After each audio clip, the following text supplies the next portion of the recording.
Welcome everyone to this geopolitical channel. I'm absolutely glad to make a video this week about Syria. Even though this topic is not very mediatized right now in the news due to actually other concern in the world, the situation in Syria is very critical from a humanitarian point of view, but also from a military point of view, and that's why I wanted to describe with you the current situation and to get to give you exactly the facts, what's happening in Syria, and to make just an analysis about the situation. So right now, as you know, the Syrian army and the Russian army is heading a military offensive against the Idlib province. The Idlib province is so located in the northern Syria on the Turkish border, and it is the last backyard of the Syrian opposition. And we are now we are assisting a real dramatic situation because the Syrian regime, backed by a Russian army, is determined to take the control of this last backyard of the Syrian opposition. And it is leading to a humanitarian crisis, because if you have to keep in mind that among the 3 million inhabitants of this province, half of them are already displaced persons. So these displaced persons are again displaced because they are now moving more north, more closer to the Turkish borders. We are talking about 700,000 people who have been displaced over the last months. Those people are living in tents. It's winter time right now in Syria, and the temperature are very close to zero, so you can imagine that those people are freezing, no gas, no water, living in the most desperate condition under a tent. And besides this humanitarian crisis, the Syrian regime is bombing without any qualms this province, bombing even hospitals, as this week it happened. Actually, according to the Syrian Observatory of Human Rights, OSDH, it is probably the only reliable source that we have on the ground. Even some people is challenging what they are saying. Let's say all the Western media are using this source, and according to them, 15 people have been killed this week in the Hariha hospital.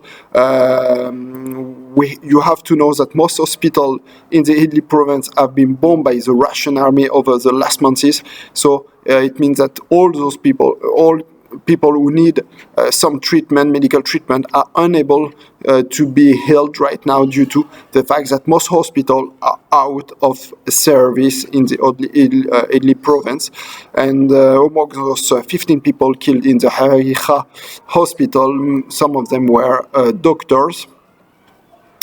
This week, probably 100 people have been killed this week in the Idlib province, especially in Hariha, and this week also the second city of the Idlib province, called Marat al-Numan, have been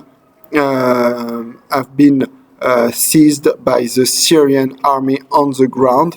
But the Syrian opposition had to retreat, to withdraw from this city, which is now just a ghost city with empty street, remaining only cats. That's real. The scenes there are really tragic. But the Syrian regime is determined to continue its offensive. So why is such a determination from the Syrian regime and backed by the Russian army? Because you have to keep in mind that this regime is on real disparate financial and economic situation.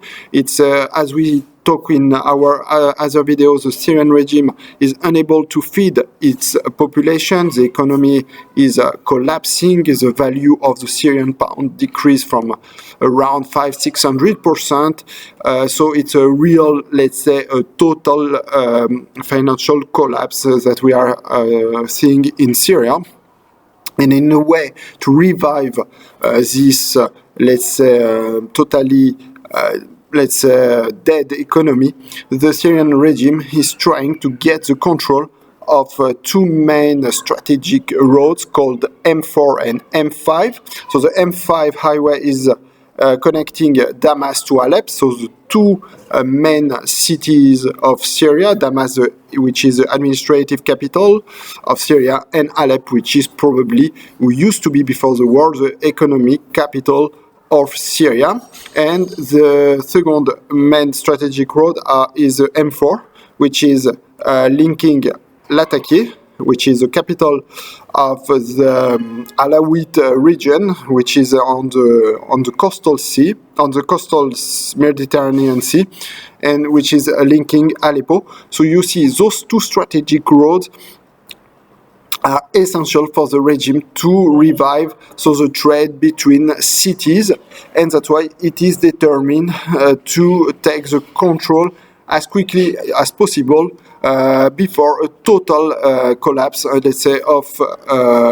economic collapse. So it's real, if you like, a matter of time for the Syrian regime to take control of these cities, and that's why they don't, if you like, waste time, even though Turkey tried to deter Syria and the Syrian army and the Russian army from continuing. Both Syrian and Russian army do not listen at all. They don't heed any admonition from Turkey, and that's why they are after having taken the control of Marat and Numan, they are now heading to take the control of Sarakeb, another major city of the Idlib province. Right now, as we are talking, the Syrian army is lying 5 kilometers from Sarakeb, so very, very close. Maybe this city could, could be seized over the next days, and probably the siege of Sarakeb could have major military repercussions, because probably it could be, the turning point where Turkey could decide now to intervene. This week, on Friday to be precisely, President Recep Tayyip Erdogan was very was anger at Russia. You know that over the last years, the President Erdogan I tried to show rapprochement with Russia, but this rapprochement did not bring diplomatic and military result on the ground, as well in Libya and in Syria. As you saw in Syria, Russia does not take into consideration the Turkish arguments, because Turkey tried to avoid a humanitarian crisis on its border, because right now the Turkish and Syrian border are closed, because Turkey is not able to host another 3 million, refugee on its territory.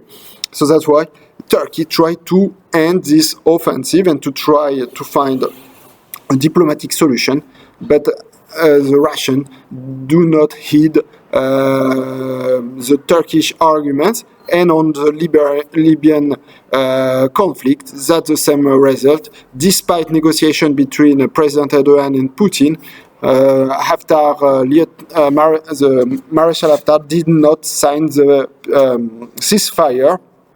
So we see this good relation, personal relation between both presidents did not bring any result for President Erdogan, and that's why, as the diplomatic approach failed, President Erdogan will probably resort to the military approach, using probably the 12 observation points where Turkish soldiers are currently present in Syria, to lead a military offensive, probably against the Syrian army, which is actually weaker than we think, and that's probably the calculation of President Erdogan, that this,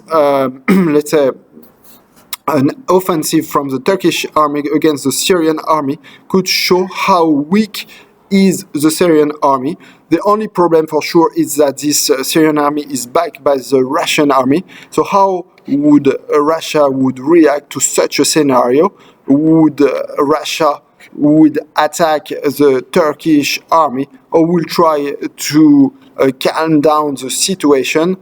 It's very difficult to say. I would opt for the first scenario. Russia is so now, let's say, involved in Syria that President Putin could not face a military defeat, let's say, a collapse of the Syrian regime, and in order to avoid such collapse, I think he's ready even to military confrontation against Turkey. That's totally illogical, let's say, from Russia. Diplomatic, even from an economic point of view, because those two countries, Turkey and Russia, are so important trading partners.